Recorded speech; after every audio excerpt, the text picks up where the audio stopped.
Good evening. Wow, that's loud. Good evening, everyone. Welcome to the Wyndham Raymond School District Board of Directors meeting. Today is Wednesday, June 28th, 2023. We are meeting here in the Wyndham High School auditorium, and the time is 6 to be official 33. May I have a roll call, please? Kate Briggs. Here. Jessica Bridges. Jenny Butler. Here. Jody Carroll. Here. Caitlin Downs. Here. Marge Gavoni. Here. Shar Jewell. Mike McClellan. Christina Small. Here. Lillian Nugent. Thank you. Will you please join me in the Pledge of Allegiance? I pledge allegiance To the flag of the United States of America and to the republic for which it stands, one nation, under God, indivisible, with liberty and justice for all.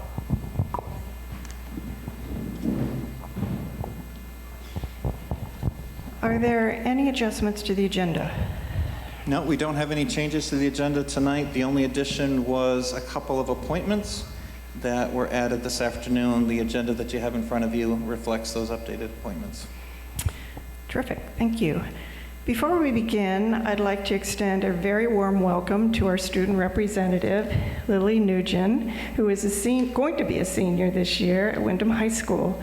And Chris and I had the opportunity to speak to her a couple of weeks ago and learn more about her, and we're pretty wowed and excited to have you join the board. So welcome, and here we go. It gives me great pleasure to recognize a group of individuals who have just become champions in so many ways, under the guidance of Darcy Gardner, who is the coach. And these fabulous women won the softball Class A state championship. And that hasn't been done for a very, very, very, very long time. So I'm going to ask Rich Drummond, the athletic director, to come up and speak a little bit about this fabulous group. Thank you. It's a pleasure to be here. Whenever we get an opportunity like this to bring student athletes forward, it's always a nice thing, and it shows that I think there's a direct connection with athletics in the classroom, and it's an extension of the classroom. It's been quite a journey for these young ladies and the coaches. They had a fabulous season. They finished 14-2. They were fun to watch. They're loaded with talent, obviously, but there are peaks and valleys throughout the season, and it was fun to watch as it evolved closer towards the end of the season. You could see where they tightened the screws, and they were game ready pretty much every day. They lost their last final game of the year to arch rival Biddeford, and that really helped propel them into the playoffs, and they ended up turning around and beating Biddeford in the regional final probably about 7, 8, 9 days later. I referenced talent. We have on this team before you, we have several all-conference players. We have All-State in the state of Maine for softball and baseball has not been announced as of yet, but I fully anticipate we're going to have All-State players listed from this team. We have a 2-time Gatorade Player of the Year for the state of Maine. Just the talent and as far as softball is off the charts, and they work hard, they get along, and they really kind of have morphed and accepted their roles. Some things that make it, I refer to this team somewhat as the total package because that makes it so much bittersweet and really makes the season a huge success. As I was looking, just thumbing through things the other day, closing out the spring, and I know they don't realize it, but they had the highest GPA of any team this spring. So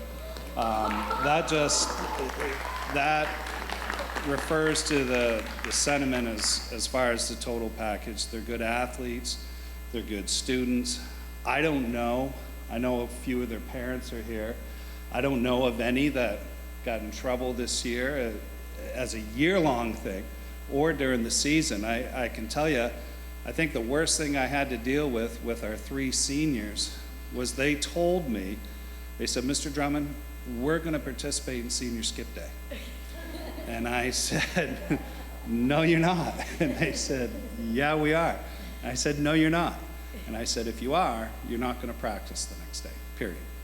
Walked off. Next morning, I come in, I'm like, oh God, please. I check attendance. They were all there. So if that's the worst thing that I had to deal with this team this spring, then it's a huge success all the way around. I'd like to thank the coaches to come into a situation, a first-year coach, and really kind of take the talent and really kind of direct it and redirect it and massage it into your own culture and your own beliefs. I think is kudos to you, Darcy. So congratulations and thanks for what you've done. I'd like to introduce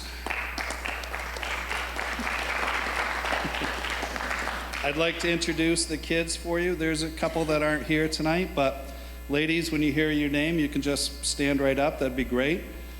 First, our freshman, Addie Chiazzo. Lacey Higgins. Oh, stay right up. Stay right up, Addie. Nola Bryant.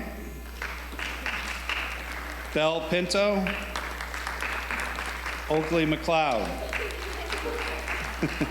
Our sophomores, Addison Ledger, Chloe Edwards, Charlotte Nappy, Stella Jarvis, Kennedy Kimball, Lydia Martin, Sierra Sparrow. I think Sarah had to work, but that's okay. Kylie Harvey. Oh, sorry. Juniors, Jaden Kimball, Brooke Gary. Our seniors, Emily Allen, Riley Russell, and Hannah Hensler, who's not able to be with us tonight. So here is your 2023 Class A state champions for softball in the state of Maine.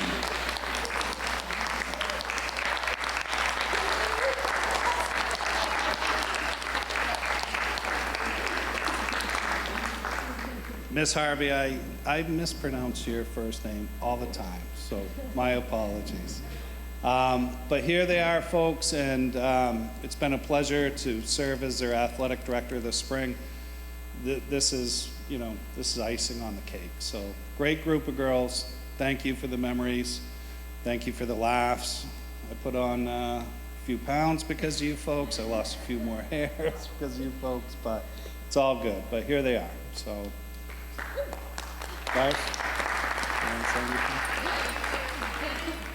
is it okay if Darcy says I would something? love for Darcy to speak, yeah. Said normally I don't need a microphone to speak, but I'll try to be quiet on this.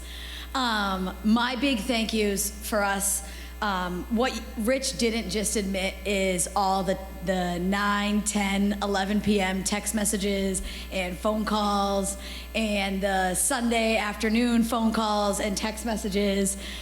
So if he goes into an early retirement, I apologize. I will take the blame for that because I probably sent him into an early retirement.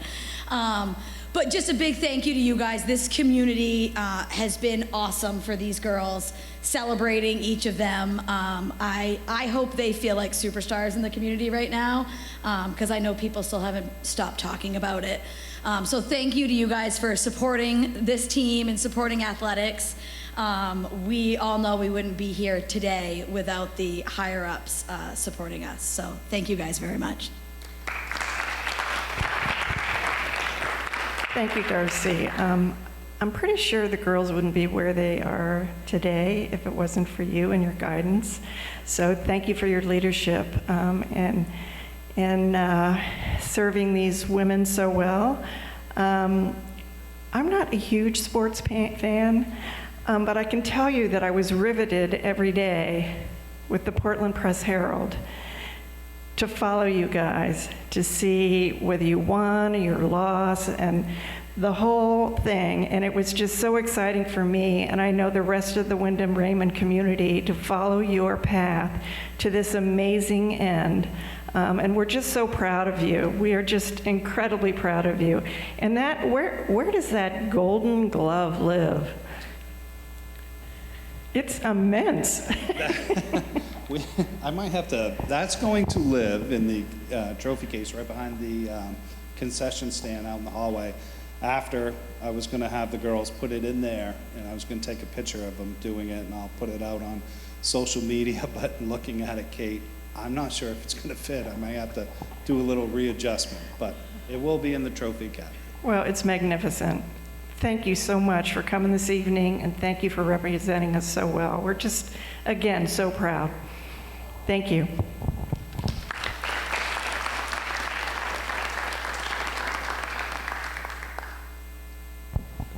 You are welcome to stay, and you're welcome to leave, whatever you would like to do. Thank you all. Thank you so much.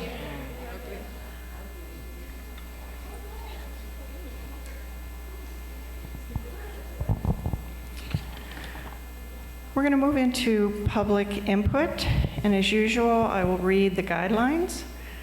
The purpose of public comment is to provide an opportunity to address the board on matters specific to our schools and educational matters. All other comments beyond that scope are not appropriate for this meeting. The board will listen carefully to all members of the public but will not respond. Speakers are expected to follow rules of common decency and decorum. Interrupting any speaker or board member during commentary is not allowed. All speakers are to address the board, not the audience. Each person is granted an opportunity to address the board one time during public comment, with a maximum speaking time of 3 minutes. Sharing time with another speaker is not permitted. I will alert the speaker at the 3-minute mark. If speakers do not complete their comments within the allotted 3 minutes, they may submit a written statement to the board. Written statements are also accepted from those who do not wish to speak publicly. Requests for information or concerns that require further research will be noted and referred to the superintendent for further action if necessary. Discussion of matters involving individual students is not permitted during public comment due to the privacy, confidentiality, and due process rights of any RSU 14 student.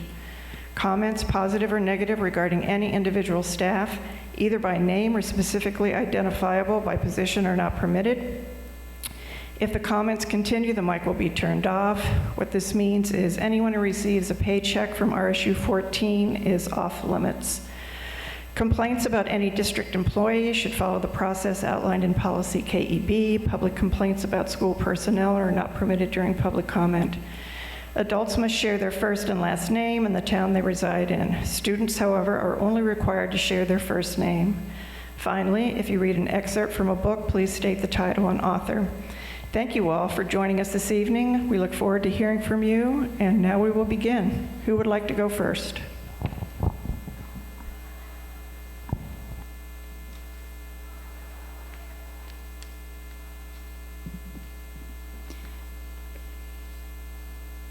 Kristen Day. When did we as a society start governing based on issues as a whole, not analyzing the implication of the parts? For instance, RSU 14 considers library books as a whole to see if they're good for kids. This defies all logic, as we have proven in example after example. As a whole, we all make up the Wyndham Raymond school community, but as parts, some of us oppose the Marxist indoctrination we see in school, other parts don't believe it exists, and other parts want it. Some view each side as a whole through guilt by association. As a whole, this board has voted to support the progressive programming now in schools, but as parts, some individual board members oppose it or parts of it, and some champion it. People standing up in unconditional support of the board as a whole and admin as a whole do so with positive examples that are parts. When I stand up, I'm not speaking of the district as a whole or groups of staff as a whole. I'm speaking of examples in parts. But who here thinks I'm against the teachers or against the district because of who I sit with?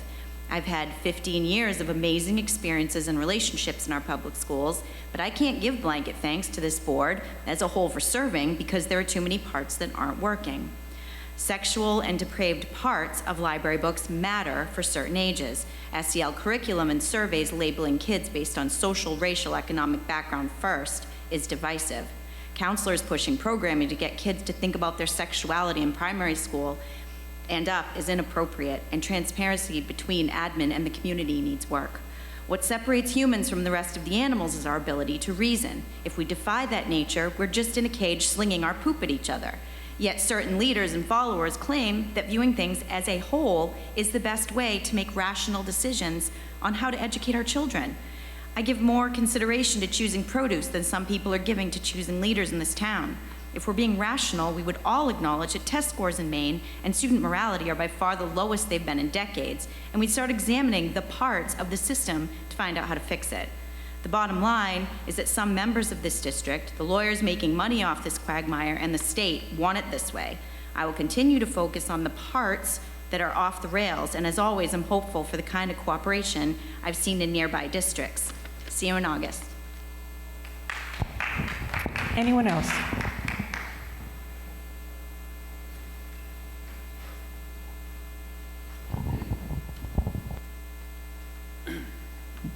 Good evening, Ken Clark, Wyndham.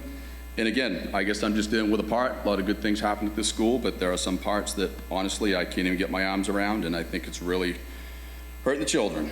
For example, I've been requesting for months for an administrator or a school board member explain the bathroom rules. Why is no one willing to do this? You are elected appointed officials by the public, and public is requesting clarification on this rule, as it does raise what one would think to be obvious concerns. Where does it say you are not obligated to honor our request? When it comes to books and IJJ policies, you're more than willing to explain the rules. What gives you the friggin' right to explain only the rules you want to explain? Myself and many other parents need an explanation as to why our daughters are so uncomfortable with regards to using the bathrooms. They avoid using them. I think the issue here is that the school only enforces the rules it feels. Again, feels is now what we're going through school. They feel unnecessary. So since no administrator is willing to explain the rules, let me ask you, I guess specifically Chris, because I think you should explain these rules. What is the feeling, or should I say urge, that is so important you allow young boys, teens, and I guess adults to pull their pants down next to young girls in the bathroom? Since you are allowing this to happen throughout the schools, you must understand the urge. Do you have the urge to pull your pants down with children next to you? We're not discussing any personnel this evening. If you'd like to continue, you may, but that's off limits.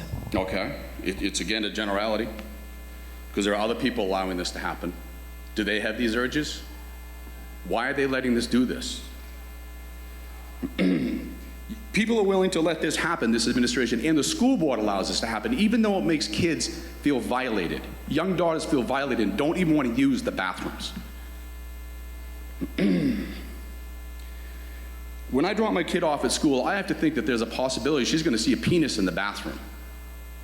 Does that make you feel comfortable? Would that make me feel comfortable as a parent, leaving my daughter off at a place where she can see a penis and you people allow it? What if this happens? Do I have a right to be angry if my daughter comes home crying, upset, and violated? She says, Dad, I saw a penis in the bathroom today. Someone pulled their pants down next to me, and you guys are allowing it. This is not okay. I don't know what is wrong and what's become of you people to think this is okay.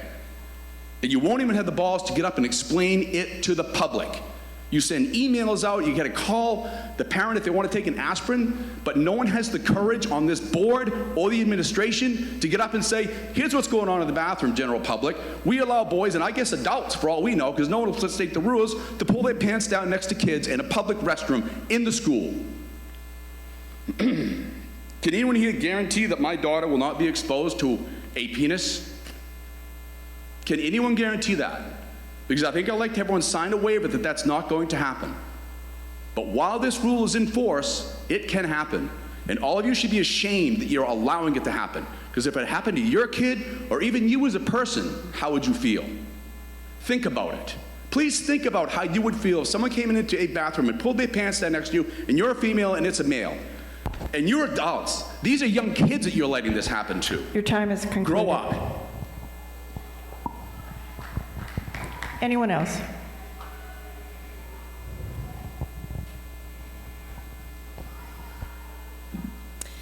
Jennifer Curran, Falmouth. Some members of this community have said that to push banning books is not about the LGBTQIA community, and as you see, all these same individuals work negatively to target trans teachers, trans students, and those that support them. They attack important parts of the LGBTQIA community, Pride Day, rainbow flags, or allies. This past weekend, Gorham Pride was protested with signs equated events as grooming and pedophilia. And at least one of the individuals that have gotten up in front of you were there in that protest. Constant actions about demonizing the LGBTQIA community on public websites and places, it really speaks to their credibility. As board members, I would be considering if this is actually about books or about what you're doing, or it's a hatred for our community, and specifically the transgender community. Interestingly enough, while these hateful individuals don't realize that many LGBTQIA individuals have had years where their authenticity has been politicized, has been targeted towards them and stigmatized, this hate directed towards this community on a local and national level is not new. If you are a board member, a teacher, or a librarian in today's school board climate, and you support us, and heaven forbid the books that support us, some of these hateful people are going to call you a groomer or a pedophile. It was brought to my attention that some of these specific parents belong to a group called Parents' Rights Maine. Their director of advocacy is David Arthur, a convicted pedophile. In what alternative universe do we call teachers, staff, librarians pedophiles while these folks work with one? What is the goal? It's about trashing, attacking the T in our LGBT community. It's about working to degrade and humiliate them, including the kids. And this was exemplified recently when I heard online a derogatory nickname being used to target a transgender teacher in your school system. This is utterly inappropriate and does not belong here. You've talked about the need for safe spaces. Is this one? So, as a board, do you listen to the loudest statements that have shown anger, bigotry, and hate when deciding what literature or what you do? Do you ban literature that clearly stirs up this angry vitriol? Or do you understand that those unwilling to allow others to freely choose what to read or do, wishing to control that, and what is available to read in your school might be the exact reason we keep these books here, to offer a different perspective? Thank you.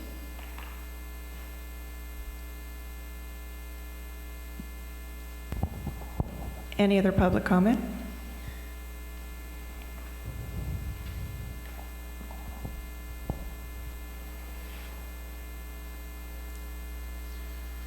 Yeah, my name's Scott McDonald. I'm from Wyndham. I'm not against these, pornographic books because I hate people or because I hate any kids. I don't hate any kids in this school. I wish the best for all of them. I don't, however, think that these books, being that graphic, is helping any kid in this school or any kid in any other school. Everybody here knows this is wrong. People are mad because this is the first time anybody's had to deal with this. It used to be that this stuff was all illegal, for a good reason. I don't mind, I don't care, the word transgender does not scare me, doesn't scare me a bit, but I don't equate that to these books and the things they're doing, to animals and all the stuff that they're doing in these books, mutilating kids. I mean, that's what this is. We don't push this in a school. We want our kids to have a little bit of time that they can be, before they have to deal with all this stuff. To push this on them like it is, and to put these people in a higher light if you say you're this or you say you're that. How about we stop with all the groups, we get rid of these disgusting books. I mean, not everybody's gonna like every book, but some of these books you all know it is wrong. You all know when you read that book that you don't want your kids reading that book or your grandkids reading that book. It's not going to help them, it's gonna put them down a bad path. That's what we're after. We don't hate anybody, we really don't. That's why we're here. Thank you. Anyone else? Lynn Butterfield Raymond. I just want to state that nobody on our side was at the protest in Gorham. Not one of us was. I just want to make that clear. Anyone else? We're not having commentary among the audience. Thank you very much. Any other comments from the public? I see no movement, so public comment has concluded. Thank you. We're going to move into the superintendent's report.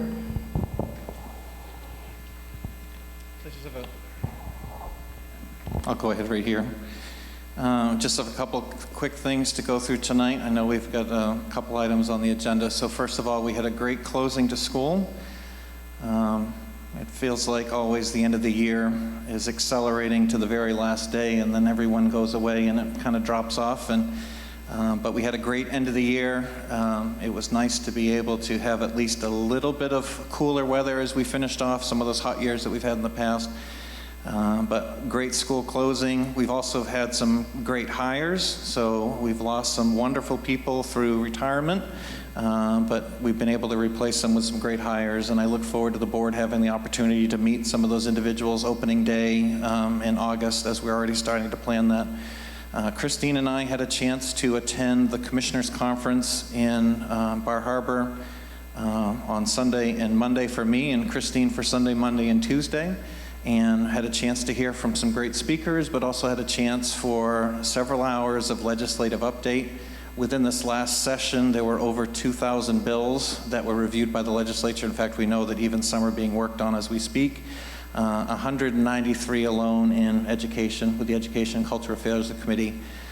So a number of things that were discussed, and also a number of things that are still sitting on the appropriations table as to whether or not the state will have the opportunity to fund each one of those items. And a couple ones that we're paying very close attention to are some adjustments to the minimum wage for support staff. That may be a legislative piece, and it may impact the budget that we just passed, not the budget, but the budget we just passed, as well as the contract that we just passed, so it may have an impact there. The other item or other bill that we're looking at very closely is the paid leave bill, which whether or not that actually fits within our contract language. I know right now that is being looked at by the governor. We were asked to submit what the overall payroll implication might be for RSU 14, and it was close to $200,000 with the earned paid leave. So whether or not additional funds come in subsidy is something we're paying a close eye on. But it was a good chance. I came back and then yesterday had the opportunity to participate in my first ever sewer ribbon cutting ceremony. And hopefully it's the last one that I do. I hope to do a sewer decommissioning on this campus at some point. But it was a great opportunity for the town of Windham to not only celebrate a project which has been in the works for a number of years, but to opportunity to hear from Senator Collins and Senator King, who came and also provided funding through earmarks. In addition, yesterday, an additional, I believe, $25 million was announced to address traffic and bypass roads up in North Windham, which, especially even today, as I was trying to head up to Raymond for a meeting and a rainy day, and people are coming in from camps and other things on vacation, traffic was a mess. So looking forward to that. But what was also really cool about it was the RSU being involved, because all of you who've been through all the different votes and things that you've done, it's also the start of the project, which will be enhanced playing fields for our kids and also some enhanced traffic and other vehicle patterns. Bill and I had a chance to go up and visit today, and facility members who had a chance to go and walk in those woods. Those woods don't exist anymore. They were able to knock out probably 4.5, 5 acres today of fields that are now our fields, but of woods, and that project is really moving quickly because we know we have a 10-week construction window to make sure that things are prepared for school. So if you ever get a chance, drive by the campus. That roadway that I think you all tried to find where the exit was going to be on 115, it is very visible now because you can actually see now from 115 back in towards Manchester School. So things are really moving there. Next week is the start of our fiscal year, and we're already starting in the process of making sure that we're up and running for when we're welcoming staff back in August. But that's all I have for tonight. Thank you. Board roundtable. Anyone have anything they wish to share this evening? Is this on? Okay. So I just wanted to comment, I know that the bathrooms have been a hot topic, and I actually asked Mr. Howell to bring it up last week, and he did. So just as kind of a refresher, I happen to have the notes right in front of me from his recap last week, just stating that we at RSU 14 follow the Maine Supreme Court. They provide guidance in the area, and the district does not take the law or the practices lightly. Another comment he made that I think is important is that it's not casual use of bathrooms. They have strict policies about who uses which bathroom and when. And I know I did speak to several females who have had sexual assault by males in the past, and this is a triggering event for them. They don't want to use bathrooms where males could potentially be present. However, I understand our school also has several single-use bathrooms, so that could be a good area for them to use if that were an issue. But I understand that there are strong feelings about it, but I just wanted to remind people that it was in the minutes from last week, Mr. Howell's comment, and you could probably watch it on the video if that's available yet, to see his full recap on that. Thank you. Anyone else? Thanks for reviewing that. I think that's important. You know, if we don't get a chance to respond. I wanted to also, sorry I missed last week, just ask about, was I misunderstanding how many book challenges that we've received? Because there was a member of the public that had claimed there were a fair number of books that we are evaluating, over 70-something or 80-something books. And I went and looked at the website, and because things move very quickly, as you noted at the end of the year, and I just thought maybe we hadn't caught up yet, it looks like we are not working on any active book challenges in the district right now. So if we can just spread the word, if we're approached about that, I think that's really important. That was really something, even watching remotely last week, that was very concerning. It seemed like there was a big disparity between what's factual and not factual. So I think that's important as well. And those have been dealt with swiftly, and we didn't receive appeals for the last 2 books. So it's not board business. We didn't have the opportunity to put that on our agenda, was my understanding. That's correct, and folks can look and see that document online, the book challenges, which is evidence what you just spoke to. So thanks for bringing that up. Anybody else?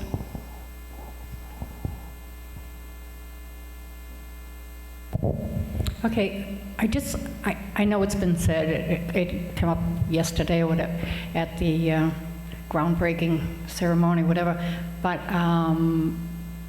for people who, actually board members also, who were not able to attend and don't really deal with Bill Hansen in facilities, Bill, I have to give him more kudos than I could ever come up with. He is invested in this community and has done so much since he came on board. And him and Chris have put in numerous hours, believe it or not, on the sewer.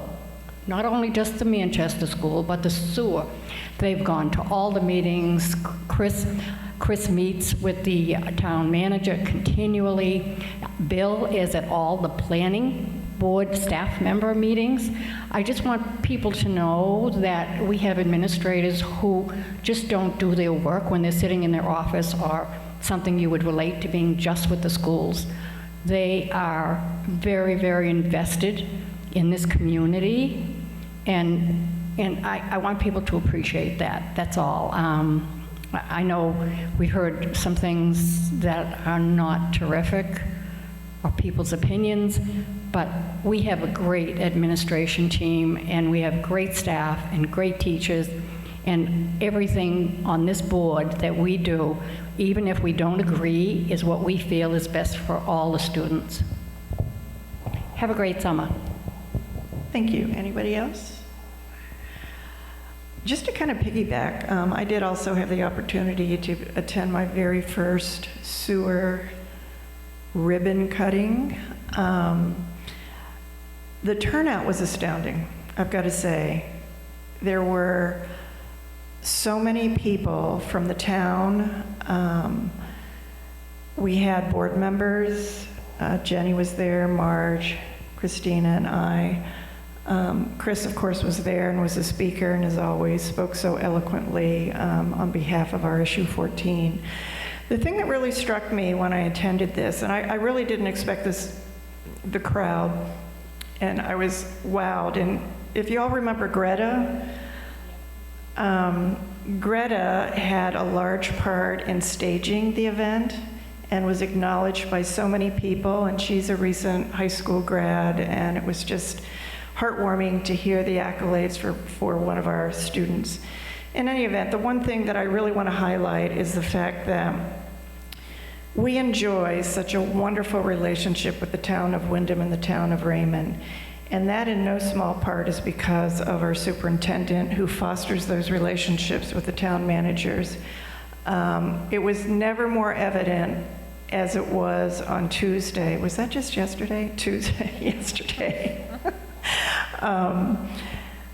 When people spoke and they talk about the collaboration between the RSU 14 and town members and the Portland Water District and transportation, I mean, it was truly astounding. And the fact that we get $25 million really kind of blows my mind when you think of the fact that we get over 100, I don't know, Lance, what is it, up to 140 million for perhaps a new building. We are really thriving here in this town, and that's a lot of moolah, all right? So that doesn't happen by accident. That happens because of leadership. And I just, again, want to provide some accolades to our superintendent who has been guiding this, along with guiding the district. I mean, we've got a middle school that he's knee-deep in, and then the sewer and a variety of other things. So thank you, Chris, for your continued efforts on all of our behalfs. It's really well noted. We're going to move into committee reports. Raise your hand if you have something to contribute. That was very good.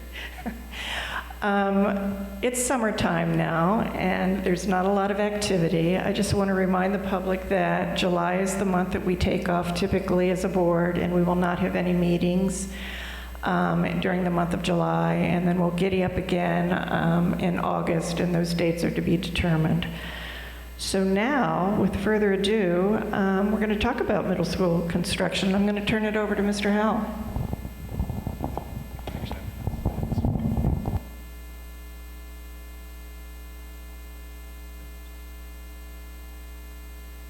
Thank you, Kate, for the kind words, and thank you for not saying that I was knee-deep in sewer, because I thought that's where you were going to go there for a second. Tonight, Lance Whitehead, who's the principal architect on our new middle school project, is going to be presenting an update to you. Something I also forgot in my superintendent's notes is that tomorrow night here in the auditorium at 6:30 is the first kind of our big steps for this project, which is going to be a straw poll vote for the communities of Windham and Raymond to come out and give some feedback on the site that's been chosen, which is 61 Windham Center Road. And also tonight, board, you're going to have a chance to vote on 77 Windham Center Road as well, which has been a piece of property that's been offered to the RSU to even help this project even more. So Lance has some slides prepared, and the two of us are actually going to go kind of back and forth. We thought it might be best tonight, though, is that if the board actually would head down and go in the front seat, it might be a lot easier to see this presentation. And we have some things that we want to share.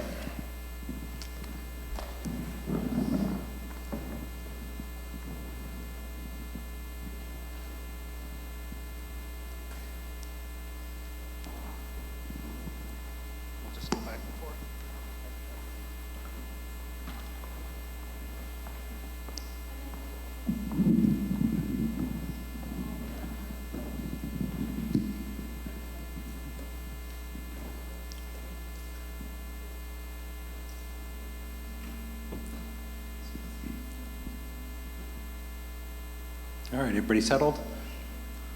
So I think the last time we were here, May 1st, so it's been just about 2 months now. We've been busy doing quite a bit of stuff. I'd like to kind of run through all the different aspects of the project and invite you guys to ask some questions if you want to go into more detail in any one aspect of the project, but we've got quite a bit to share.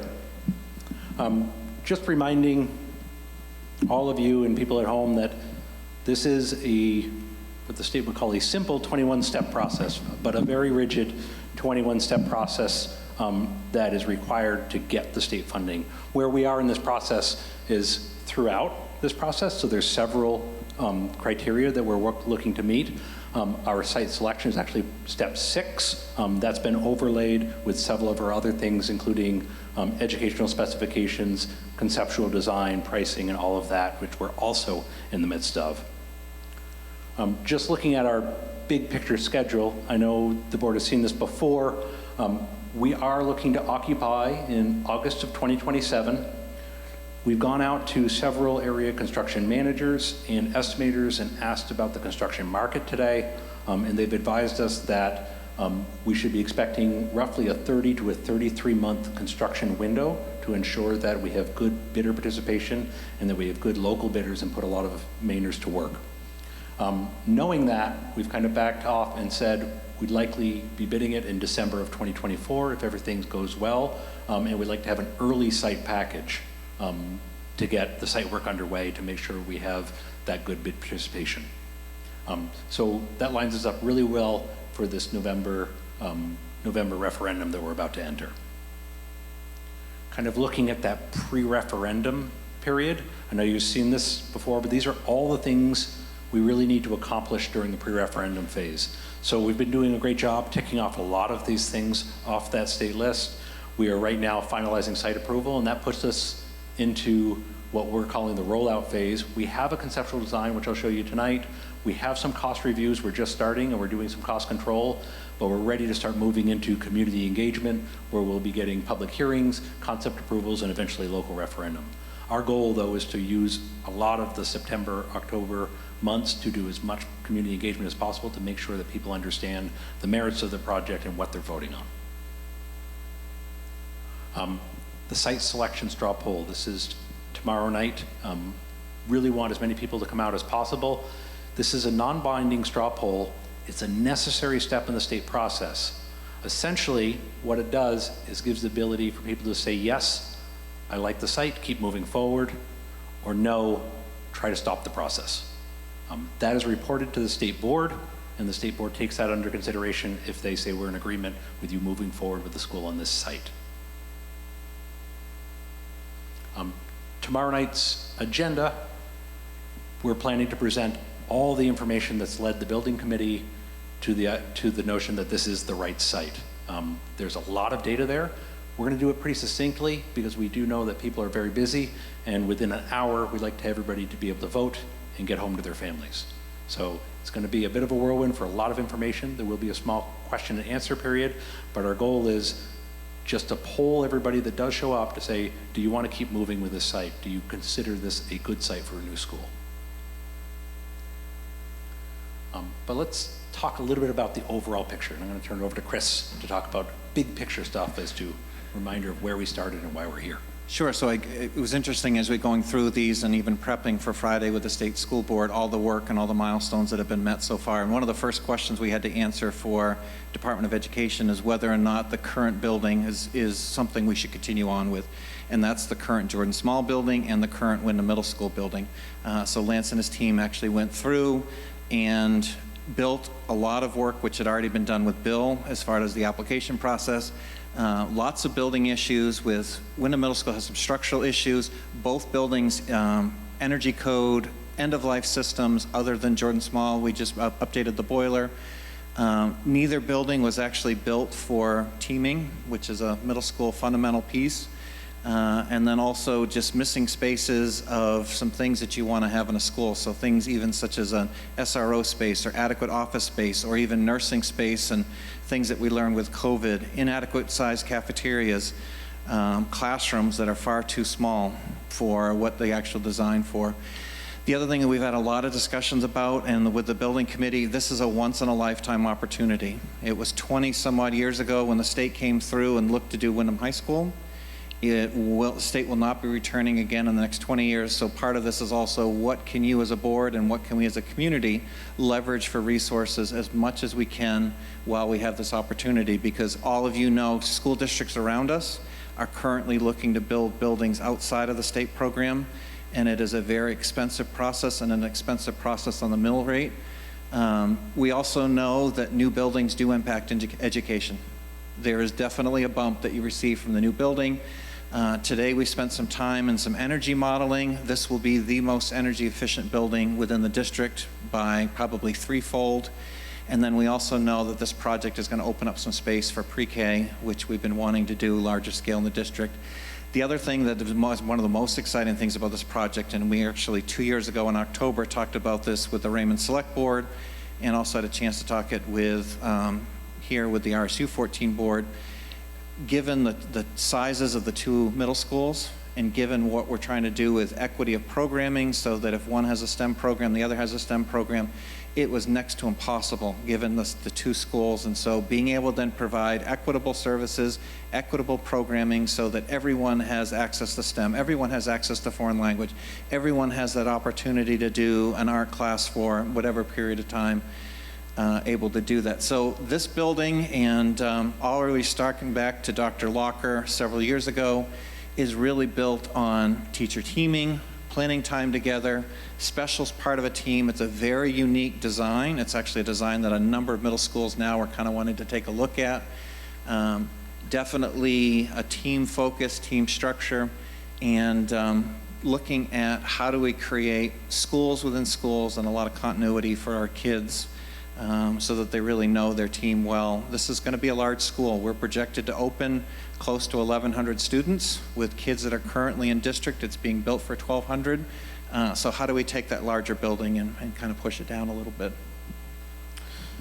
So I know tomorrow night's big agenda is talking about the site. Tonight, what I'll just mention is we do have a really great site. We have a site that fits everything we wanted, everything from hopes to wish lists to necessities. You can see here the building here in the tan.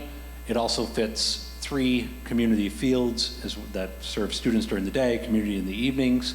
It fits outdoor PE space, outdoor learning space, trails. Parents will be happy to know it has better drop-off sequences, better parking sequences, and it separates traffic so you'll be able to get on and off the site more simply. It has safe routes to school. You know, it really has everything we want. One of the great things about this site too is it also has some significant wetlands and different habitats that offer themselves up for outdoor learning and outdoor analysis that can be integrated into a middle school curriculum, as well as some community assets being right next to the Pringle Preserve, which is also an outdoor eco-studies area of itself that we're partnering with. Lance, before you move on, just a quick second here, just also to point out for the board, do you have a pointer on that? Yeah, I think so. Trying to figure out where it is. I could use my go a really long finger. Oh, yeah, there it is, the top button, that green thing. No, right there. Oh, this thing? Oh, perfect. Look at that. Board, tonight, and I know facilities had a chance to talk about this, but the resolution that you're voting on, the town has offered up this piece of property here, which is 9 acres. It's immediately adjacent to what is being proposed with the 45. This is being negotiated for a swap for the old Andrews School site down in South Windham, which is a school that we don't use anymore other than storage. And so what you're voting on tonight is actually to start the process of swapping this piece of property for the Andrews property, and also in exchange a storage building built by the town of Windham to replace what was actually storage that we're using down there.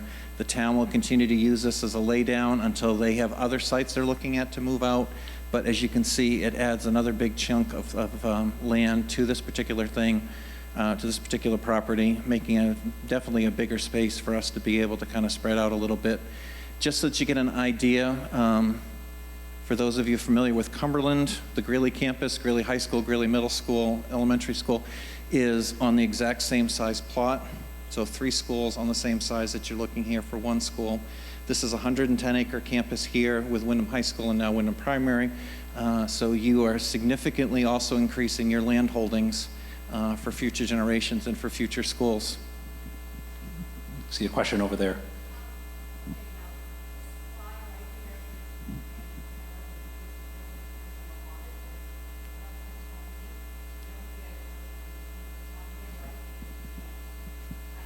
Yeah.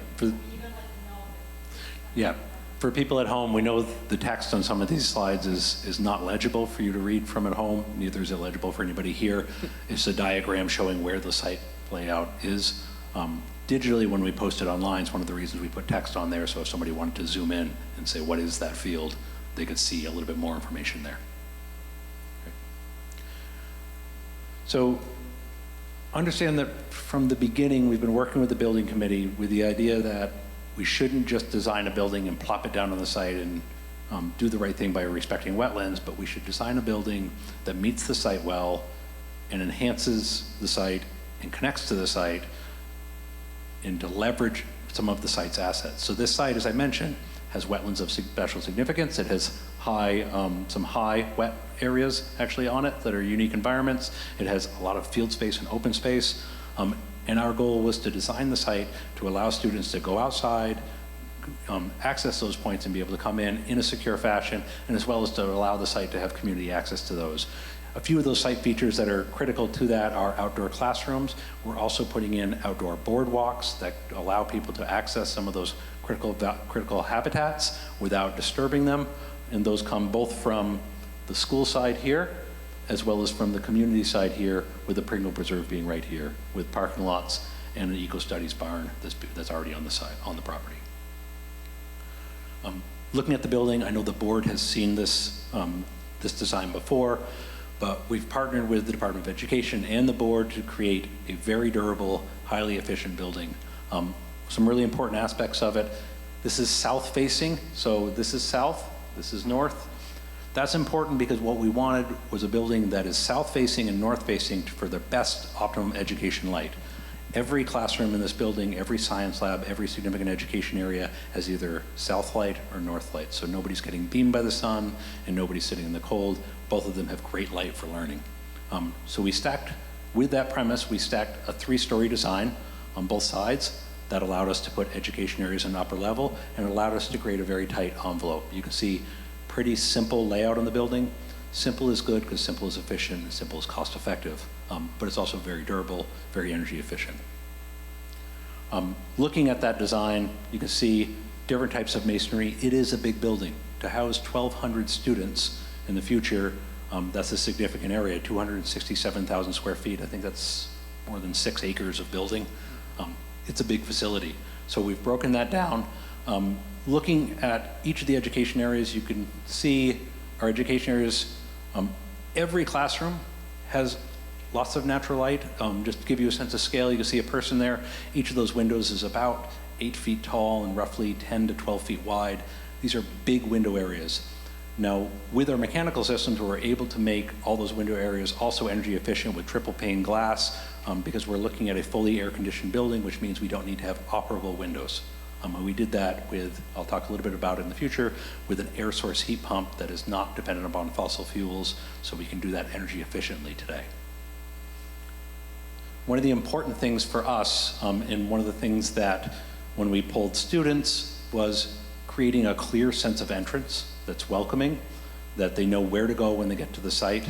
It was a big goal of ours in the design, so we do have a pretty large entrance there.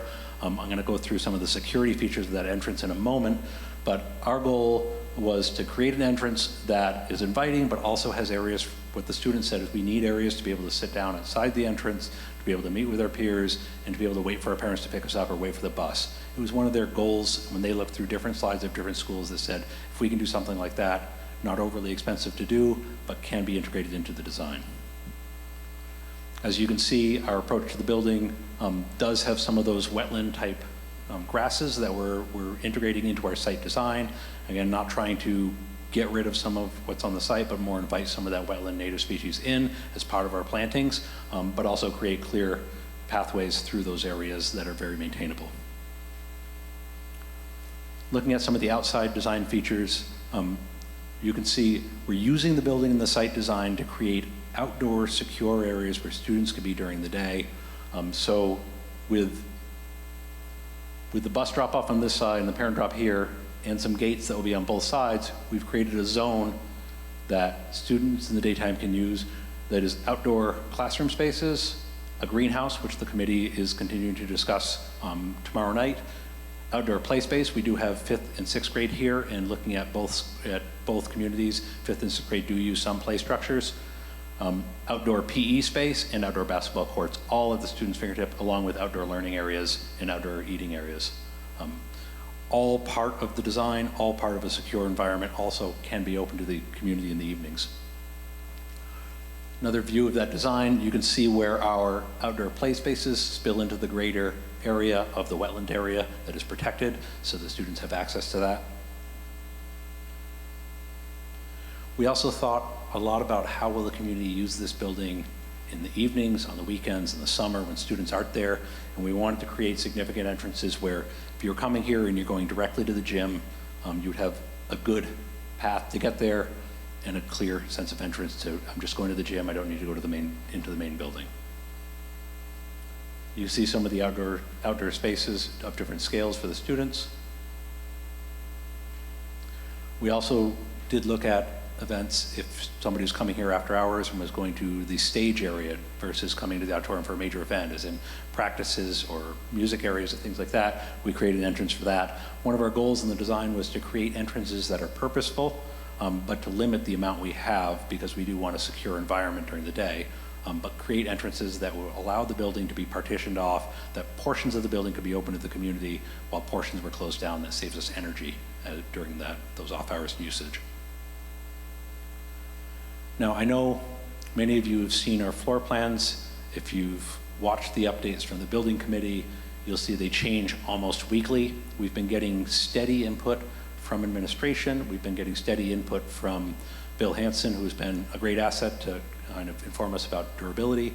Our engineers have worked, the Department of Education has been getting us steady input, but our premise really has stayed the same, which is on the first floor really should be a community level, which is everything for students that are off team. So it's all the community use spaces and it's all the education spaces that aren't integrated into the team environment for middle school. Looking at that, you come into a center learning commons, and if you go all the way back and look at educational visioning from 2020, 2021 sessions, a lot of that talked about making sure that we had spaces in the center of the building for whole school environment that could be used for a wide array of things, what we call learning commons. So we've created that right in the center. That does include the cafeteria, and I'm going to show you what that looks like in a moment. That also is adjacent to library space, which is also a community use space that we felt should be close by there as big areas that larger groups use. We have our admin at the front door that provides security for that front door, but it's also very open to student use because most of their job actually is dealing with students. They do deal with the public as well, but their primary job is student use every day. And then some specialty education areas, athletics, auditorium, and music. So if you were to look at any one wing, again, we can post these online. I don't expect anyone to read these tonight. But if you were to look at any one wing, you'll see that every space has really been thought through at this point. We understand how it's furnished. We understand how it's equipped. And we've been able to do that so that we can get an accurate price to build these spaces. So every wing, whether it's this side that has health and family consumer sciences, or whether it's the other side that has the build lab, really is developed, and also structural engineers, mechanical, electrical, plumbing, engineers have all weighed in and started laying out their spaces to ensure that we have everything right. There's the other side. You can see the administration wing, as I was talking about, a large administration suite that includes admin, guidance, all student services there. And we've given a lot of thought to make sure that students have really great access to those individuals and they have great areas to meet with those people, because really that's why they're there. Upper floors continue to be our grade levels while we've developed them. Each side on each floor is an entire grade. So there's 2 wings per floor, 2 floors of that is your 4 grades. Now whether they are 5th and 6th grade on the 2nd floor or 5th and 6th grade on one side and 7th and 8th grade on the other side, really has the flexibility, and I'm sure will change over years, but the important thing is they're all identical, so that supports the idea that the building should be designed flexibly, but it also supports the idea that you could integrate looping, and essentially students or teachers may be able to stay in the same pod in multiple years and really take ownership of that space. Each area is consistent, so each grade level has 3 teams per grade level. and on-team specials. So that's kind of how they're organized around. I know, again, many of you have seen these concepts. These have been developed a little further. Just reminding everybody, the teams have 3 integrated groups, or 3 integrated specials: that's STEM, world languages, and art. And we do have a grade level commons, which I'll show you in a moment. In a little bit more detail, again, when we post these online, you'll be able to see how these are kind of evolving. A lot of what's been going on behind the scenes are small things like where are firewalls being cut through the building, how are egress stairs working, and of course, we've had lots of topics, just like you, about restrooms. How are our restrooms working? Do we have enough? It was one of the #1 things mentioned in the teacher's survey. How many restrooms are there going to be? Where are they? How are they going to function? And it's something we've had a lot of discussions on at administrative level. So each level kind of looks something like this in 3D. Now, these are not the final furnishings by any means, but we do put furnishings into spaces early on so that we can really look at them with educators and say, is this what you had envisioned? Is this the right scale of space? Do you have enough space to do what you're describing? And then delve into some of the details of, should this table be movable or fixed? You know, where would the outlets be? All of that informs our cost at this point, but ensures that we're doing everything right. Now, looking at that kind of center core area, one of the things that came forward from some of the teachers were, where would I go if I have 2 or 3 classes and I want to get them all together? So we created these grade level common areas, which you can see highlighted here. They also asked the question, where would I go if we were doing a larger project that I need a big area? And we thought right outside art, world languages and STEM would be a perfect area if you wanted to do one project that was collaborative amongst those groups. So we wanted to create some common space there that would be ideally suited for roughly 50 kids.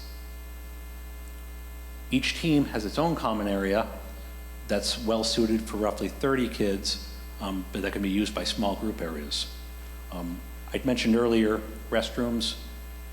All of our restrooms are single user. We have 4 per grade. We have the ability to sign them as staff. We know that we'll sign at least one of them, potentially 2 of them as staff restrooms and the other as restrooms, but that gives the ability and the flexibility so that we can avoid issues like gender, and we can avoid issues like not enough restrooms or having to travel too far for them. Each team, you can see, is set up with 4 classrooms. Each classroom is 800 square feet, or 3 classrooms plus a science lab. Each classroom is 800 square feet. That's starkly different than your existing middle school, which has 500, 600 square foot classrooms that are well undersized. So a lot of the teachers are very happy to see that.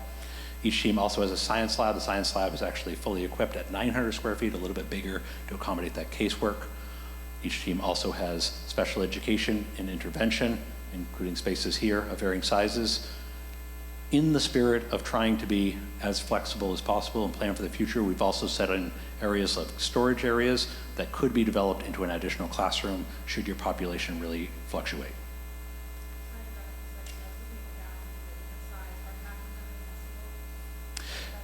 Yes, so our goal was to have 2 accessible restrooms and 2 non-accessible restrooms. I think we might be able to get 3 out of the 4, but our minimum is 2 out of 4. And that's actually 4 per team, so there's actually 12 per grade level. Yes. And your current middle schools, I think each have 12 per school.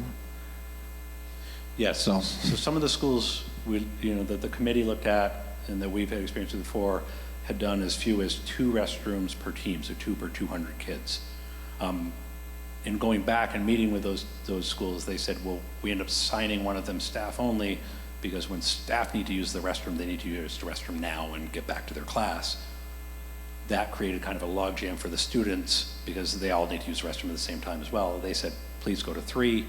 We worked through the DOE and the building committee and said, we're gonna go to 4 to ensure we get adequate coverage there.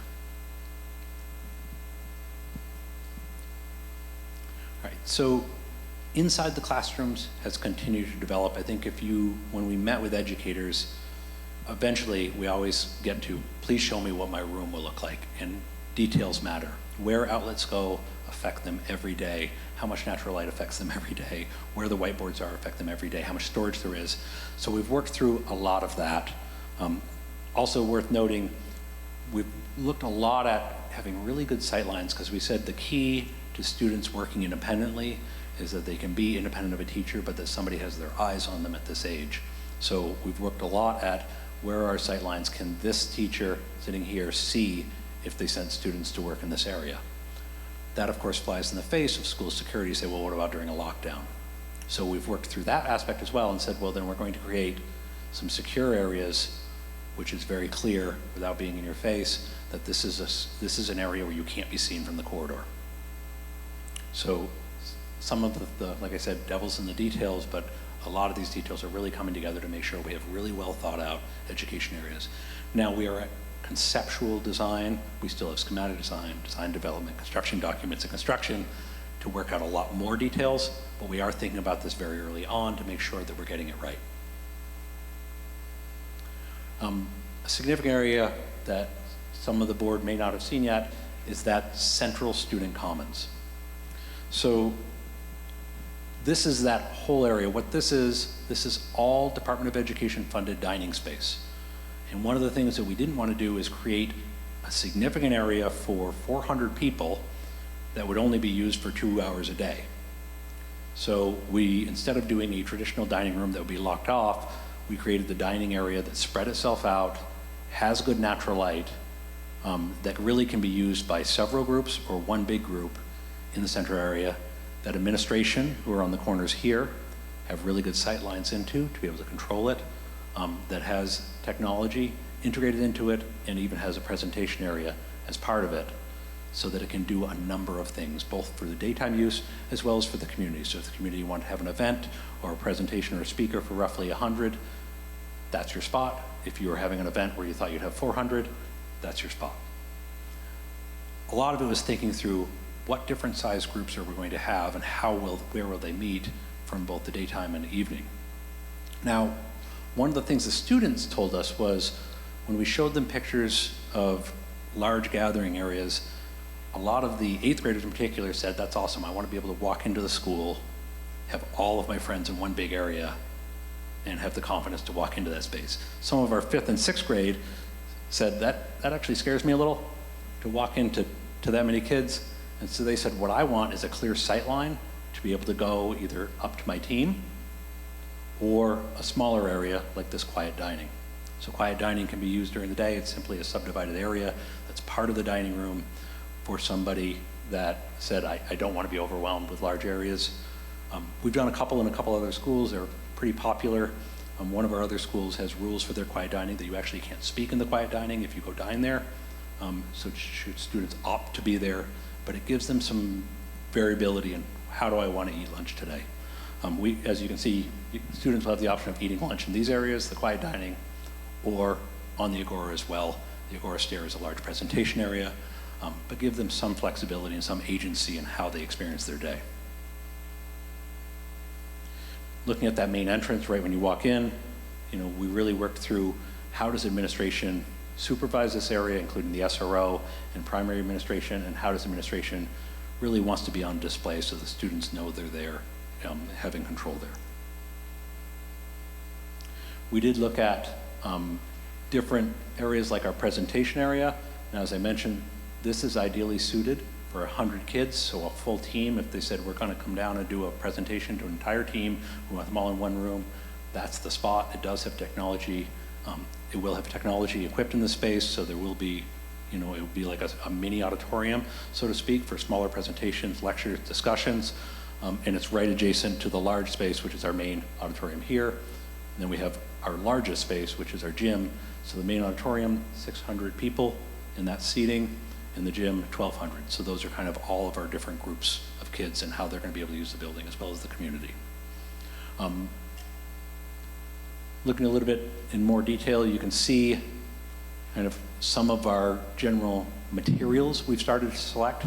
Now there's a lot of options ahead of us to make decisions about how this building looks, but what we need to do is kind of put a stake in the ground to say, what are we pricing as part of our concept approval budget? What we picked was very durable materials. Porcelain tile, we did talk a lot about radiant heat, and even smaller things like what size are our ceiling tiles. All things that affect cost, so we want to get it right early on. had a lot of discussions about school security, like everybody would expect with school design today. The DOE has weighed in heavily on this. They have a lot of experience with these. We do as well. And we've worked through with administration how this entrance will work. First thing is really great sightlines. So all the orange arrows are where administrators can see somebody approaching the school, and that's kind of the first step for school security, that we want to know if somebody's coming towards the building to get a really clear sightline of them. We do have some vehicle impediments, including those benches out front, so you can't drive a car to it, but they have a good long sight line to someone approaching the building. Administrators also note that said, you know, most of my day, though, is spent actually controlling if there's 1,200 kids, potentially 400 in that dining room. I need eyes in that direction as well. So we've kind of put them right in this area. That gives them access for students on both sides to be able to come see them. We also thought about if students and staff are coming straight through, what about visitors? So visitors, we created a waiting room here and a delivery spot. So if somebody was coming to the building just to deliver a package, come to this area, drop off the package, back out. Never have access to students, which is our critical factor for us. If somebody's coming in for a meeting, they come to this waiting room, and they'd be escorted to one of the meeting spaces adjacent here. Again, no access to students, and several interactions before they finally get into the main school. Anybody coming to the school has both the sight lines, buzz access at the exterior, and face-to-face communication before they gain full access. It's kind of that multi-tiered approach to security to make sure somebody is in their right mind when they're at the school, and that there's lots of opportunities to be able to decide to lock down or to decide to have somebody be asked to leave. Again, developing concepts, but really important as we're starting to think through how these spaces organize. A significant area for community use is typically the gyms. So the Department of Education said they will fund 3 physical education areas, including 2 very small basketball courts and 1 PE space. What we've done is partner with the building committee to say, let's upgrade these to full-size basketball courts. So we would have 2 main courts in the main gym with a curtain that can be drawn across. That allows teams to be able to practice immediately after school and get home earlier and set themselves up for more recreational basketball and more community use in the evenings. We said the same thing with this court being roughly a 3/4 size court, was what the DOE would pay for. Let's upgrade it to a full-size court. Now we can use 5th and 6th grade basketball on the weekends. We can hold tournaments because we've got 3 courts. And we did say, let's put some bleachers here, because if there was a tournament here, parents would definitely want to watch. We have thought through as well, just like our bathrooms, how our locker rooms are going to function. So, you know, in speaking with PE teachers, 90% of the students come in, they don't change, they just set their backpack down, set their phone down, and go take PE. It becomes a large issue for them if students go into the locker room, because a large group of students in a locker room tends to be their problem areas. So what we created was alcoves for lockers off each one, where students could set their stuff down and essentially join the group. That also lowered angst for some of the students, because they all have a little bit of angst if their phone or their other things are in their backpack. They hate to leave it in a different room. So what we find is a lot of students are trying to put their stuff in the corner of the gym. So this solves both those problems, creates those alcoves. We do have changing areas, and we do have direct sight lines through these areas for both gyms. Again, setting it up for daytime use and setting it up for kind of modern thinking on how these locker rooms might be used. So they do have changing stalls for the students that are changing. It's fairly rare, but sometimes students shows up and they're not wearing appropriate attire for PE and they do need to change, and we've set ourselves up for that. But there are good sight lines all the way through in all areas with the exception of the changing stalls. Another significant part for community use is the auditorium. We're still developing the auditorium plan. We have met with the auditorium, or the performing arts director here at the high school, and we're taking their input and we're applying that. But it's a 600-seat auditorium. It has a balcony, which is great for middle school because it places the seats at 600 seats pretty close to the stage. And it does have a full complement of stage build areas, which fits into our curriculum goals of more hands-on learning, as well as makeup areas and all the things to make it a functioning auditorium performing arts center. With that, I'm going to turn it over to Chris to talk a little bit about the partnership. Part of what we talked about earlier, which is how do you leverage the most out of the opportunity to partner with the state on this. And it is a partnership, and as we've had discussions, and I know one of the things we've kind of laughed about is that the state would pay for a middle school-sized playing space for gym for a basketball court, but they wouldn't pay for a high school court. So if you look on this particular key, anything here in green is considered to be state funded. Those are within the state parameters. And anything shown here in blue would be something that would be a locally funded option. So it is a partnership working through this process, and that's a great example here. The walking track, which the building committee has had quite a few discussions on and still feels pretty strongly about, is a locally funded option. The auditorium is a locally funded option. Some of the team gathering spaces are locally funded options, but if you look, a majority of that space is actually green, and a majority of that space is actually being covered through state dollars, which, yes, I do realize that all of us are paying into those state dollars, but it's nice to be able to leverage them for the communities of Windham and Raymond. So moving on, where we are with preliminary estimates of what this building will cost. Right now, based on the estimates that Lance has received, we're looking at around $177.5 million for this project. Let me say that again, 177, let's call it $178 million. When it is built, it will be one of the largest projects ever done in the state of Maine for schools. It may actually be the most expensive for now. Just to give you a little bit of background, Windham High School, when it was built and opened in 2004, was the most expensive project at the time. And so as school construction prices go up, there'll be another school that follows us and that will take that. But if you look at that, roughly $140 million is being supported by the state and 38.5 is being supported locally. That is a huge give of the 38.5, but to get that $140 million to be able to leverage those funds, and again, to have that opportunity to be able to then say, this is a once-in-a-lifetime opportunity to be able to do the things that we want to do for the community. One of the questions that we received early on is, what's an approximate tax impact? And this is approximate.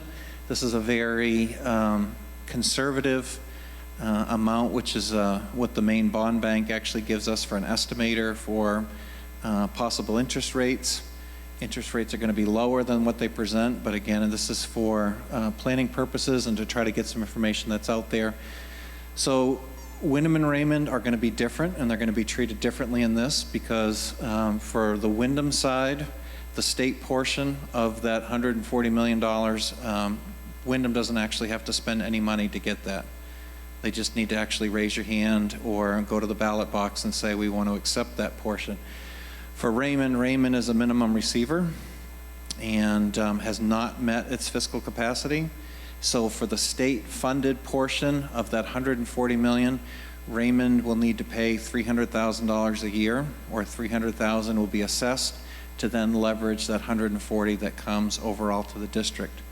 For the local funding portion, we're going to follow the exact same funding formula we do for Windham High School, which is in the cost-sharing agreement, which Windham and Raymond will be a portion based on the percentage of students that are attending.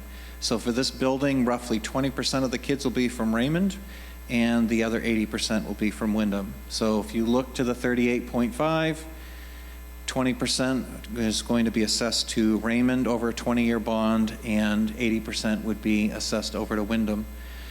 So the numbers that you see there for tax impact also take into effect that right now you will be retiring as a district a $7 million bond, which was on this building. You make your last payment in November of this year for this building. So it's a $380,000 payment. It's in this year's budget that will then, so this payment includes that $380,000. The numbers that you see there for Windham and Raymond, also that Raymond number includes that $300,000 that Raymond's going to need to contribute towards that state portion. So it gives you an idea of roughly 75 cents per thousand. I will tell you for districts around us, they're looking at upwards to $5 per thousand for their school builds. And I went ahead and calculated if this particular project was entirely locally funded, it would be $4 on the mill rate in Windham and $1.83 on the mill rate in Raymond. So you can do the math pretty easily. You know, $100,000 house is $400, $200,000 is $800, $300,000 is $1,200 that's on your tax rate if you had to fund this all by yourself. Here's the actual numbers right there. So a $250,000 home is roughly $188 a year, with the 38.5 all in with a very conservative interest rate. And this is really for planning purposes to get an idea of what we actually might be looking at for some numbers for the community. So it is important also to note this is our first round of estimating, so if you're sitting at home, these are not your final numbers. This is our first round of estimating. We still have a lot of negotiation and work through with the state. They need to agree to their portions, as well as the building committee needs to agree to final numbers on our portions before we put it onto the referendum. So expect these numbers to fluctuate a little bit over the next few months as decisions are made. And these numbers also inform some of that design we go through. So if items in that design are really driving the number up, the state could easily say, let's make some changes. If there are opportunities to drive it down, we'll definitely take those. And we're looking at everything from day one cost to also a 30-year life cycle in any decision we make. So, Joe, do you got a question?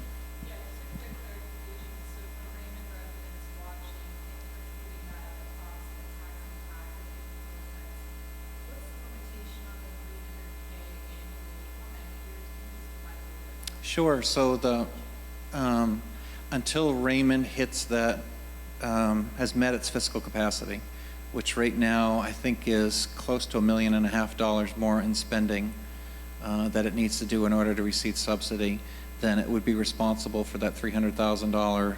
And there's a circuit breaker built into the state formula at $300,000 in order to then be able to leverage that state subsidy side. So really the next question would be that $300,000, does that then go to that $1.5 million spread? So does that then lower it, and then we get closer and closer to being able to hit fiscal capacity, which then possibly could reduce the payment. As student numbers go up in Raymond, then you get closer and closer to closing the gap. But as far as new school builds go, $300,000 assessed against a community value over 20 years, or actually that would be a yearly one, is still quite a bargain. I know right now Scarborough is looking at a new elementary school, which is in the 125 to 140 range, all locally funded. The town I live in is looking at close to 100 for an elementary school. Right now the projection is $1 on the mill rate over the next 5 years, up to $5 on the mill rate in year 5. Which is a significant amount assessed against a home and what that's going to be. So 75 cents versus $5. The other thing, so that people are aware, is that referendums in November, we still have a phase of some interim financing while construction documents and other things are being prepared. We wouldn't actually be taking our bonds for another year, so it's going to be a couple of years before this would even hit the mill rate and before it would have an impact on the taxpayers. So one of the questions people often ask is, well, where's that 38 million going? You know, and the committees have been looking detail by detail. You know, is this item worth it? Is it not? And this is kind of a pie chart. You can see about a quarter of it's going to the community and athletics areas at a cost per square foot. About a quarter of it's going to some of the student learning commons. They're in direct correlation as to, you know, what the vision is for the curriculum. About a third of it's going to the auditorium. And all the supporting spaces for that, or a quarter of it, and about a quarter of it's going to a bunch of miscellaneous things like irrigation at the site, you know, that main lobby, making sure that main lobby is wide and not just a couple doors that the state typically would pay for. Outdoor learning areas, something the state endorses but doesn't fund because of precedent on past projects. They don't fund those outdoor learning areas even though they recognize the value of them. So we've also been looking a lot at not just day one costs, but 30, 40, 50-year life cycles, the lifespan of this building, because those are actually going to be, in the long run, more significant. So we've had a subcommittee looking at sustainability. First off, the first thing we wanted to do for sustainability is make sure we build a durable building that has long-lasting materials, that have each of the materials, whether it's flooring or exterior masonry, that it's something that's built to last 50 plus years. that doesn't require a ton of maintenance. So we've got wax-free floors, we have masonry construction, and we have really high-quality finishes at this point in the project, making sure that this is something easy to maintain. We also have been working really hard in creating low energy usage. So we met today, we did what's called an energy model. So essentially puts our building into a virtual world, puts in how much you're paying in electricity, how much you're paying in gas, and predicts how much energy consumption this building can use, and then informs us to say, should we add insulation? Should we remove insulation? Should we make windows smaller, bigger? All of those things to make those decisions early on. The great news is that energy model is predicting an EUI of 34.9. Now an EUI, that's Energy Usage Index. It's kind of like miles per gallon on a car. The lower it is, the better you are. So you're using less energy. 34.9 is an impressive statistic. National average for schools is about 100. Your buildings in this district, because I think primarily because of Bill Hanson and some of the investments you've made, are running in that 60 to 70 range. So it's going to be twice as efficient as your best building in here. It is a significant building. Part of that is because of the systems that we selected. So air source heat pump, if you're not familiar with that, strikingly similar to a geothermal system. It's a heat pump extracting heat out of the air, pumping it into the building, but it doesn't have the underground network of stuff because of some of the maintenance issues that other districts have encountered there. Great news is we are not fossil fuels dependent. We will have fossil fuels on site, primarily for cooking in the kitchen, and we also have backup boiler systems for days that are below 0 to supplement that air source heat pump, which becomes a little less efficient on that day. We do also have made a lot of decisions about that exterior envelope. We had some today and looked at the payback of what can we do to lower that further. So we're investing in a few other systems like energy storage through ICE systems. We're using technology that is proven, but admittedly is newer technology. We're not the first to use it, but it is something that wasn't available to districts and schools 5 years ago. We've also looked at a very high efficiency envelope. So more so than any of your buildings, this building will have a very beefy wall. The Department of Education is on board with paying for that because they recognize the value of keeping as much energy in the building as possible. What we learned today through our energy model is the #1 factor at this point, because we're so efficient on our envelope, the #1 factor for us is what's called infiltration.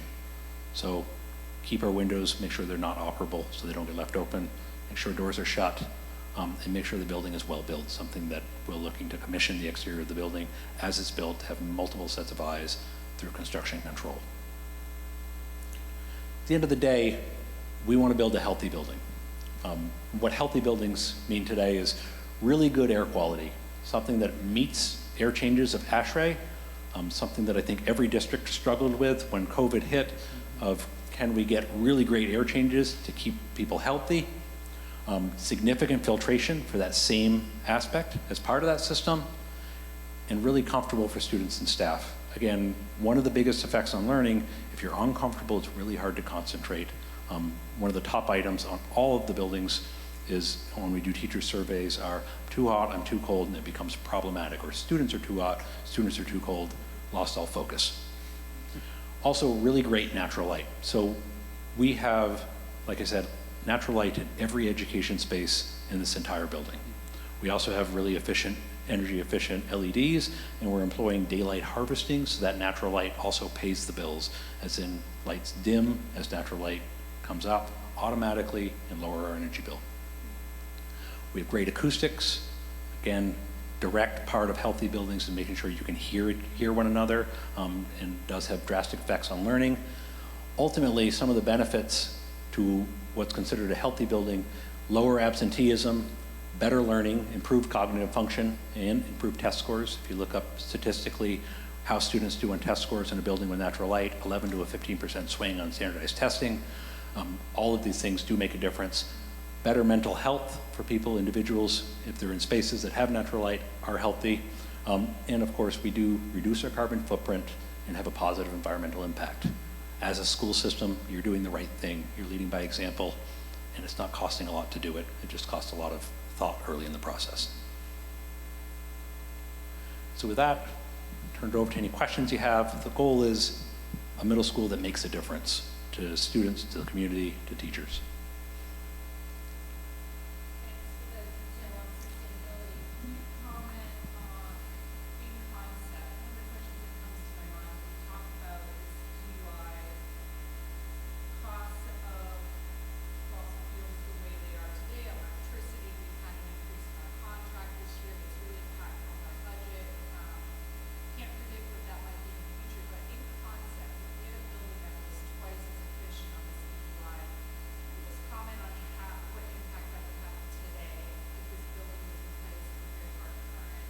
Yeah, the EUI translates pretty directly to your energy bill. So EUI is energy usage index per square foot. So if your buildings had half as much EUI, your energy bills would be half as much. The nice thing about divorcing us from fossil fuels, or having the ability to divorce us from fossil fuels, is that market has, in the last 10 years, and predicted for the next 20 years, been the most volatile. Electric, although I think all of us have seen our electric rates rise, electricity has been more stable, and particularly for the school district, which has contracts that stabilize that electric rate for long-term purchases of electricity. We're also coupling that's one of the reasons that Bill Hansen has asked us to look at energy storage on site, which is through ICE systems, so that he can avoid high electric charges on peak load hours or days, so that he can store energy on site for the chiller, for air conditioning, and pull it back out of that water storage, that thermal storage. So, I mean, the goal is that it costs half as much to heat as any of your other buildings, at least per square foot. Yep. Yes. Yeah. Just want to say before we wrap up, working with Lance and Joe and Jay and Dwight Anderson from Stantec has been an absolute joy for the district. The amount of work that they're also doing and advocating on your behalf as a board with the Maine Department of Education, and then all the different state agencies that have a hand in approving this site. We definitely made the right choice when we went with LaValle Brendinger and Stantec on this project. And they've been just an absolute joy to work for. And then also, it's been great also working with Lance and his expertise in advocating with Maine Department of Education, just understanding what the rules are and just making sure that we're going to get the best building for this community in both Wyndham and Raymond for a long period of time. It's just thankful for that, and just it's been great. It's been great working with them. Lots of steps ahead of us. Encourage anybody listening at home, if you want to see the process continue, tomorrow night's critical. We've got to get through that hurdle. We're going to have in the future, we'll also have a straw poll where we'll present the final numbers, we'll present the final concept, and we'll have a similar straw poll to say, do you want to continue to move forward? Do you want to go to referendum with this? The state board will approve that, and then you will go to referendum, and the final step will be that referendum. For educators and students at home that have already weighed in, you'll have another, after referendum, you'll have another several months to weigh in, fine-tune things as we develop the plans. So although we've taken a lot of input to date from students and educators and administrators, we're never done taking that input until we start construction. That's when we kind of shut off the faucet and say, this is what we agreed, and everything here costs money. So we look forward to the process, and we look forward to seeing as many people get involved as possible. The one thing I forgot to mention, because it's actually a question that came up this week, what happens with both buildings? And so in conversations with leaders in both communities, the town of Raymond is very interested in taking Jordan Small Middle School and turning that into new town offices, and on also using the gym for their recreation department, improving the amount of services that they're able to provide for not only students in Raymond, but also for their community, and trying to consolidate some town services. Same thing for Wyndham. Wyndham is very interested in the current Wyndham Middle School building and taking over that building and consolidating many of their town services into one spot, so that both communities, in addition to getting a wonderful middle school at a discounted price, given what the state's going to be involved with, but also picking up 2 community centers throughout this process is actually a great win-win for both Wyndham and Raymond, with some buildings that Bill has done a nice job taking care of that will continue to have a lifespan, but a different function outside of education. I think that's it. Any other questions? To your point on EUI, I should mention, in the next couple of weeks, we'll be changing EUI to dollars. So we like to talk EUI. I know a lot of the community is going to say, okay, tell me what my electric bill will be. And when we go to referendum and when we go to straw polls and concept approval, we'll be able to tell the community, here's your electric bill, here's your gas bill, here's your custodial bill. All right.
Okay, we're going to move to item 11.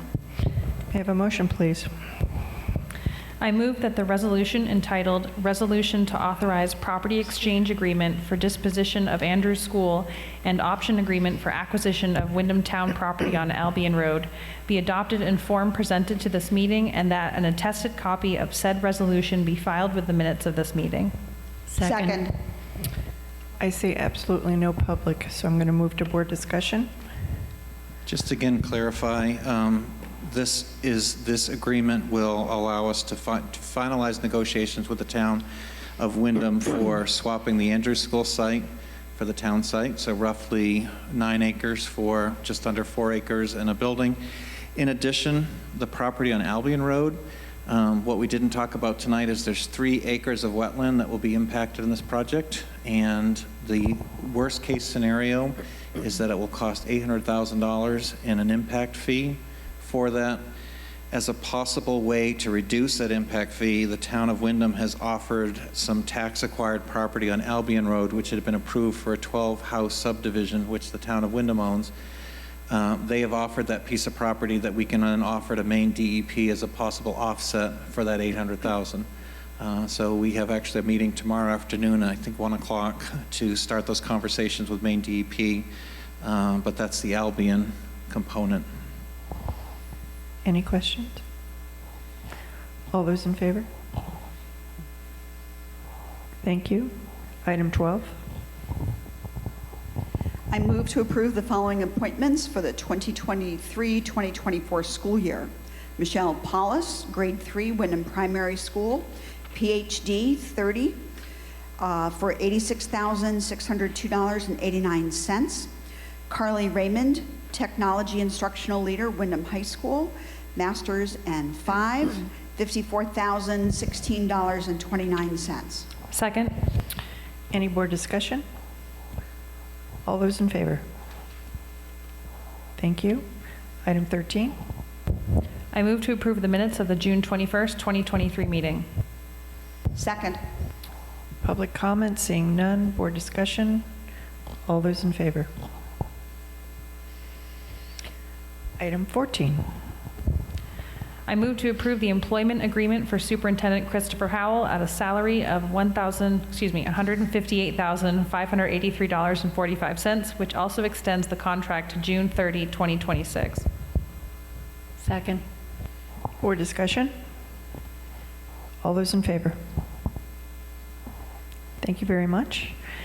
And And without further ado, this will be our last meeting, as I mentioned before, until August. May I have a motion, please? I move to adjourn. Second. All those in favor? Thank you very much. Have a great summer, everyone. See you in August.